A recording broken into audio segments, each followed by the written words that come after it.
the silence below the badge.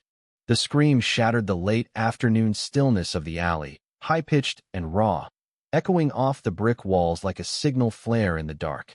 Officer Raymond Greer paused in his patrol car at the curb, the sound sharp enough to pierce even his practiced detachment. But instead of responding, he blinked, muttered something under his breath, and rolled the window up. His boots tapped against the asphalt as he stepped out, not to investigate but to turn around. The voice behind the scream, to him, was just another reminder of a world he had long since stopped trying to protect. A woman's cry in a filthy alley didn't register as a call for help. It was noise, the kind that cluttered paperwork and risked scrutiny. His face hardened. At the bottom of the storm drain, half hidden by shadows and grime, the young black woman's hand reached toward the narrow grate.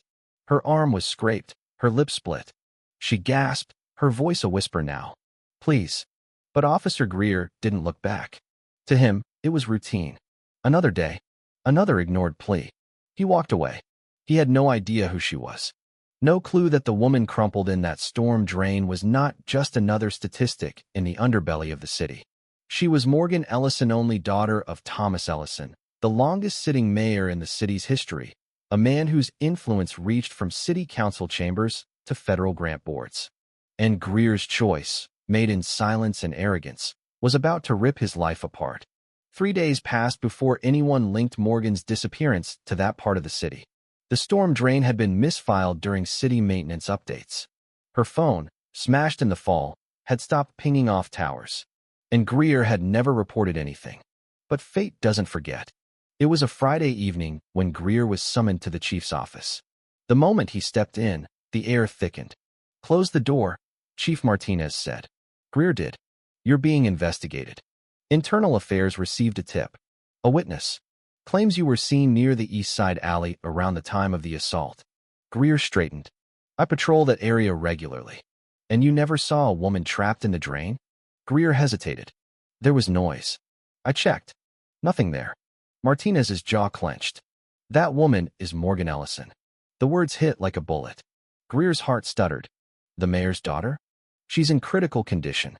And if she doesn't survive, this becomes something else entirely." Martinez's eyes burned with disappointment and warning. "You should get a lawyer."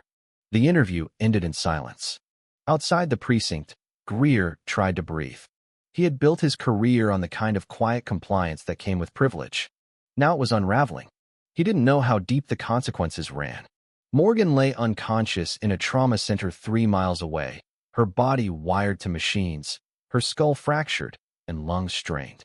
The media had only released fragments of her identity found by sanitation workers, condition unknown. But the mayor's office remained quiet, letting the investigation unfold without interference. Behind the scenes, Thomas Ellison burned with fury. 2 days later, Greer returned to his desk to find a stranger standing nearby. "I'm here to speak with Officer Greer," the man said to the desk sergeant. "That's me," Greer said, standing slowly. The man extended his hand, but his eyes were cold. "I'm Calvin Ellison." Greer's mouth dried. "Siri, you left my daughter to die," Calvin said evenly. "And now, you'll live with the truth." Greer swallowed, his throat like sandpaper. Calvin continued. "The mayor is still holding back for now. But I won't." His voice dropped. "You have one chance, Greer. One. If you truly regret what you did, prove it. Fight for her recovery. Or you'll face more than just public disgrace." Greer nodded, too stunned to speak. The rest of that day moved in a blur. Greer didn't go home. He drove straight to the hospital.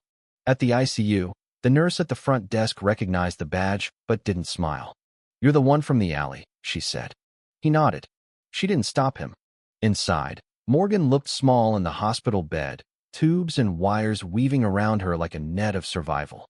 Her face was battered, but even in sleep, her features held strength. Greer stood at her bedside for nearly an hour. No words, just guilt. When he finally spoke, his voice cracked. "I was wrong." From that day forward, Greer visited daily. He met with doctors, brought in specialists, paid out of pocket to fly in a neurologist from Boston. He stayed after his shifts, sometimes all night, reading articles on brain injuries, sitting quietly while the machines beeped. The nurses still didn't smile, but they no longer looked at him with pure contempt.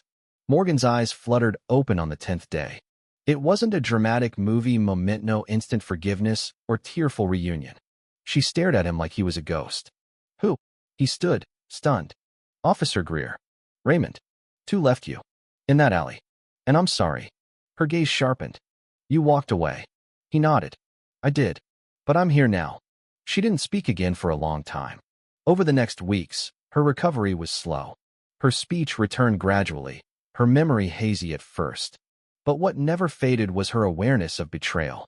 You saw me, she said one morning. You saw me and decided I wasn't worth it. I did, he admitted. There's no excuse. But I'm trying to make it right. Morgan didn't say she forgave him. But she let him stay. Behind hospital walls, they existed in a liminal space between past and present. Outside, the city stirred. News broke. A leaked internal affairs document reached local reporters. Officer under investigation in assault case involving mayor's daughter. The headline exploded. Protests formed outside the precinct. Officers were questioned. Greer was suspended pending the investigation. The public wanted justice. The mayor remained silent. But Calvin Ellison had not forgotten. He arrived at the hospital one evening, standing at the end of Morgan's bed. She's stronger than both of us, he said to Greer. But if she doesn't fully recover, I won't be as forgiving. Greer nodded. I'll do whatever it takes. Calvin's eyes narrowed. You're not doing this for her. You're doing it for yourself. Be honest. Greer didn't argue, because part of it was true, but another part had changed. Morgan began walking with a physical therapist 3 weeks after waking. Her steps were shaky, her voice still soft. But she insisted Greer not push her wheelchair. I need to do it myself, she said. He respected that. Their conversations deepened. Not into friendship, not yet, but into understanding. She asked about his past, why he joined the force, what he believed. He told her everything. How he grew up in a household where certain beliefs were never challenged. How the uniform became a shield he used to avoid confrontation with his own flaws. How power made him blind. Morgan listened. Then, one day, she said, you still don't see me. You see what you did to me. It cut deeper than any accusation. He didn't respond. But he came back the next day, and the one after. At the 4th week of recovery, she stood unaided for the first time. Greer wasn't there, he was in court, answering questions before a disciplinary panel. But when he returned, Morgan handed him a photo. I thought you should see, she said. Not because I forgive you, but because you helped me walk again. He stared at the photo, her hand on the therapist's shoulder, one step caught mid-motion. I'm proud of you, he said. She nodded. I'm not proud of you. Not yet. But you're trying. By the 6th week, her recovery was nearly complete. The media frenzy had shifted toward another scandal. The mayor gave a single public statement. My daughter's strength speaks for itself. No mention of Greer. But Calvin met him outside the hospital one evening. You did what I asked, he said. But redemption isn't mine to give. That's hers. Greer nodded. I know. Calvin looked away. Do better. Not just with her. With everyone. Greer resigned from the force shortly after. Not under pressure, but willingly. He started working at a nonprofit that specialized in outreach for abuse victims, using the settlement from his pension. He wasn't trying to erase what he did. He was trying to build something better in its place. 1 year later, Morgan gave a keynote at a city conference on justice reform. Her voice was strong, her steps confident. She didn't mention Greer. But in the crowd, he listened, his hands folded in his lap, not as a former officer, but as a man who had learned too late what a badge should mean. And afterward, when she stepped off stage, their eyes met. She nodded once. That was enough.